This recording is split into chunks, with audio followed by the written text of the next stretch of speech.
Hello friends, welcome today's lecture Limit State Method. Myself Mr. Y.S. Patil, Department of Civil Engineering, Sharad Institute of Technology, College of Engineering, Yadrao. So basically first we discuss about design philosophies. So what are the design philosophies? There are three different design philosophies. That is, first one is working stress method, second one is ultimate load method, and third one is limit state method. In the working stress method, we consider factor of safety for only material and we used load as it is. So this working stress method is more reliable method. In second method, that is ultimate load method, in the ultimate load method we apply factor of safety for the load and whatever the strength for the material is used as it is. So this ultimate load method is there. And the last one is limit state method. Limit state in this limit state method we apply factor of safety for material as well as for the load. So this limit state method is more suitable or it is very easy to design a structures. So let us see in this lecture limit state method. What is meant by limit state? First, limit state, it is acceptable limits of safety and serviceability up to lifetime of the structure. It is called as limit state. So limit state is bifurcated into two categories. First one is limit state of collapse and second one is limit state of serviceability. In the limit state of the collapse is once again bifurcated into four categories. That is, first one is limit state of collapse flexure. Then second is limit state of the collapse shear. Third, limit state of the collapse torsion. And last, limit state of the collapse compression. This is the four limit state of the collapse. Then limit state of the serviceability. In this limit state of the serviceability, there is a two serviceability, that is limit state of the serviceability deflection and limit state of the serviceability cracking. There is more. There are another serviceability criteria, that is durability, vibration, and factor of safety. These three parameters, that is durability, vibration, and factor of fire safety, it depends upon the structure condition. Okay. Then limit state of the collapse flexure. In this lecture we discuss about limit state of the collapse flexure. So before starting this point, there are basic assumptions made in this particular limit state, and that in the IS code clause number 38.1 page number 69 there are assumptions discussed in IS code. So that is, first assumption is the plane section normal to the axis remain plane after bending. Means before loading and after loading the section becomes remain as it is, that is plane section remain plane. Then second assumption is the maximum strain in concrete at outermost compression fiber is taken as 0.0035 in bending. Means what? The maximum strain in the concrete is limited up to 0.0035 in the bending side. Then third one, the relation between the compressive stress distribution in concrete and the strain in the concrete may be assumed by the rectangular, trapezoidal, parabola or any other shape which result to predict the strength in suitable agreement with the result of test. Means what? The assumption is that the whatever the stress distribution diagram for the concrete is may be rectangle or may be trapezoidal or may be parabola. Then fourth one, the tensile strength of the concrete is ignored. Means basically we know that the tensile strength of the concrete is approximately 10% of the compressive strength. So whatever the tensile strength of the concrete is totally ignored when you design the limit state of the collapse flexure. Then fifth one is the stresses in the reinforcement are derived from representative stress strain curve for the type of steel used. Means the stress strain relationship for the steel is used as per the figure or as per the curve mentioned in the IS code. Then last one, the maximum strain in tension reinforcement in the section at the failure shall not be less than, the equation is Fy divided by 1.15 ES plus 0.002, where Fy is a grade of the steel and ES is a Young's modulus for steel. This is the assumptions made in limit state of the collapse flexure. So from graph, that is page number 69, this is a stress distribution diagram for concrete. So this is the overall depth of the section is XU. So this is the XU. Out of this XU, this stress distribution diagram is partially rectangle and partially parabola.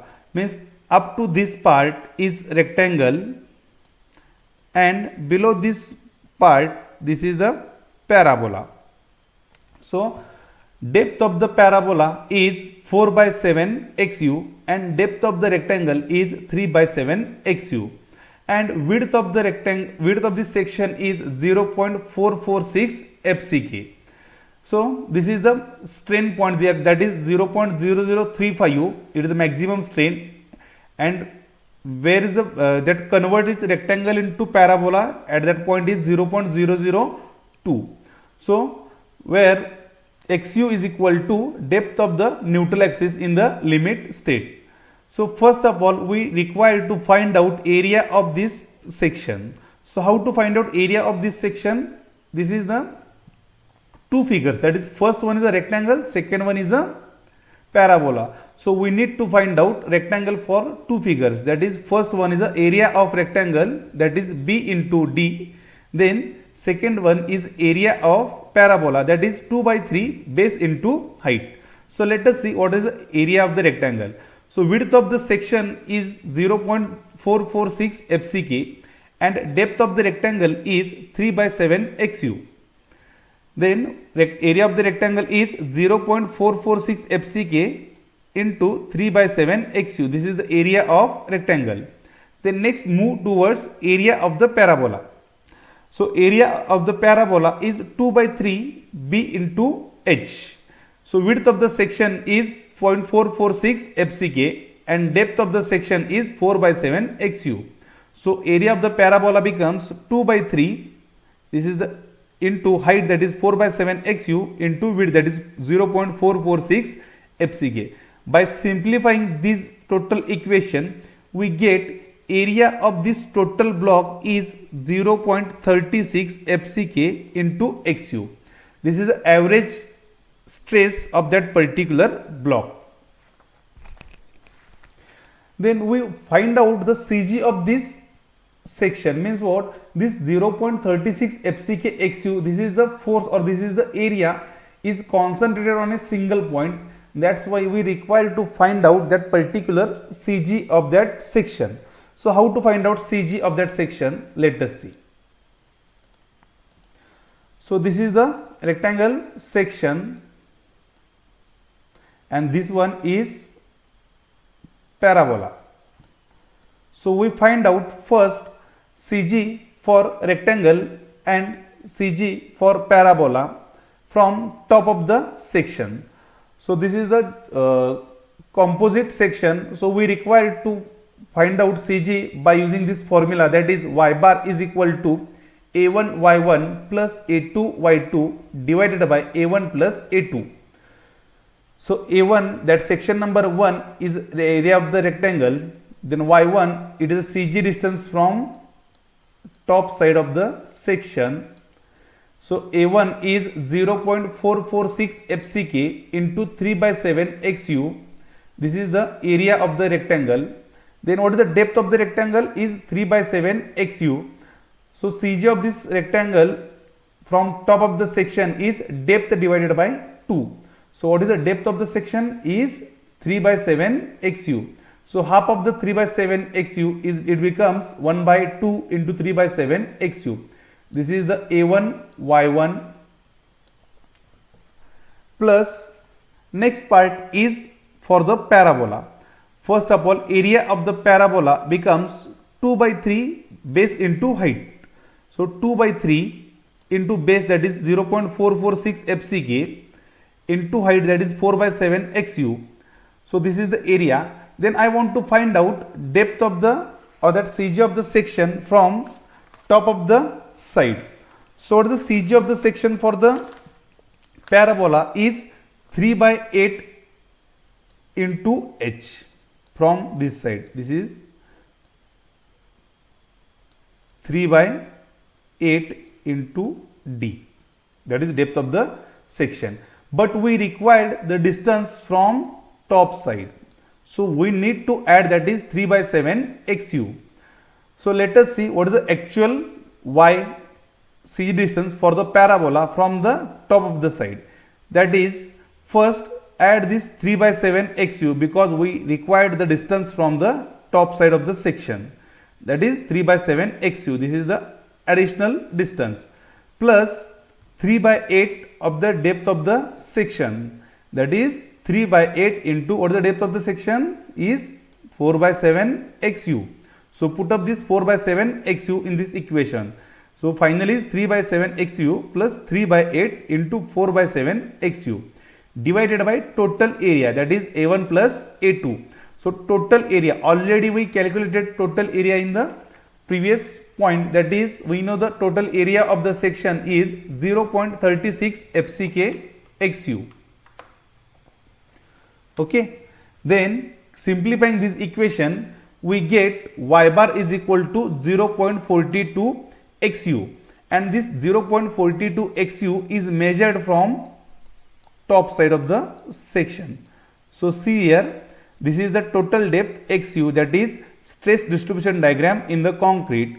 The total force of the concrete, that is 0.36 FCK into XU, and where it is at this point is 0.42 XU from the top of the side. So this is the solution for, or this is the calculation of the stress distribution diagram for the concrete in the limit state method. So let us see for design of a singly reinforced beam by limit state method. So basically we know the under reinforced section, balance section and over reinforced section. Under reinforced section means what? The section is fails in a steel material. That section called as under reinforced section. Balanced section means what? The stresses reaches simultaneously in both material, that is steel as well as in concrete. And over reinforced section means what? The section is fails under the concrete, means the maximum stresses reaches first in the concrete. So this is the three category of the section, that is under reinforced section, balanced section and over reinforced section. So now we discuss about first balanced section. Balanced section means what? Whatever the area of the steel is required, the same amount of the steel is provided in the section, and the stresses is reaches simultaneously in the both material, and the section is fails in a same time in both material. That section called as balanced section or critical section. So let us see. So this is the section having width B and effective depth D. That is, what is meant by effective depth? Effective depth is the distance between top of the section to the center of the reinforcement in the tension side. Then this is the AST, that is area of the steel in tension, and this is the neutral axis. Above this neutral axis there is a compressive force or compressive zone, and below this neutral axis there is a tension zone. This is epsilon Cu. This epsilon Cu is maximum strain in concrete, and epsilon Su, this is means what? Maximum strain in steel. So this is the stress distribution diagram, strain distribution diagram. Okay. So what is the epsilon Cu is calculated by 0.0035, and epsilon S, that is Su, that is ultimate strain in steel is 0.87 Fy divided by Es plus 0.002. So epsilon strain in steel is depends upon grade of the steel and Young's modulus for the steel. Okay. Then this is the stress distribution diagram. For the stress distribution diagram for the concrete is partially rectangle and partially parabola. So depth of the rectangle is 3 by 7 XU, that is 0.43 XU, and depth of the parabola is 4 by 7 XU, that is 0.57 XU. The width of the section is 0.446 FCK and depth of the section is XU. The CG of this section is 0.416, that is 0.42 XU from top of the side. So lever arm Z is calculated by Z is equal to D minus 0.42 XU. So this is the Z, that is lever arm. So this is the compressive force, and tension force is already we discussed in the working stress method. The tensile force is acting on the center of the tension reinforcement, that is TU, and that tension force is 0.87 Fy into AST. This is the T, and compressive force is 0.36 FCK B into XU. This is the compressive force. So if I want to find out moment resistance MR is equal to C into Z or T into Z. Means what? I want to find out first compressive force and lever arm, that is Z, and we know the Z value, that is D minus 0.42 XU. So you just multiply by C into Z or T into Z. So MU limit for balanced section is, by considering compressive force, MU limit becomes 0.36 FCK B into XU. This is the total is compressive force, and this is becomes Z, that is D minus 0.42 XU. Or when you consider the tensile force, it becomes 0.87 Fy into AST. This is the tensile force multiplied by Z, that is D minus 0.42 XU. So this is the calculation of the MU limit for the balanced section. Similar way, we can easily find out the depth of the neutral axis, that is critical depth of the neutral axis, that is XU max for the section is XU max is equal to, or XU max divided by D, that is D becomes effective depth is equal to 0.0035 divided by 0.0035 plus 0.002 plus 0.87 Fy divided by 2 into 10 raised to 5. So XU max is depends upon the effective depth of the section and the grade of the steel. So basically we easily find out for the grade of the steel and what is XU max value in terms of the effective depth. So let us, you just put up the grade of the steel in this Fy. Instead of Fy we put up Fe 250, that is 250, 415 and 500. For the corresponding grade of the steel, the XU max values are like this.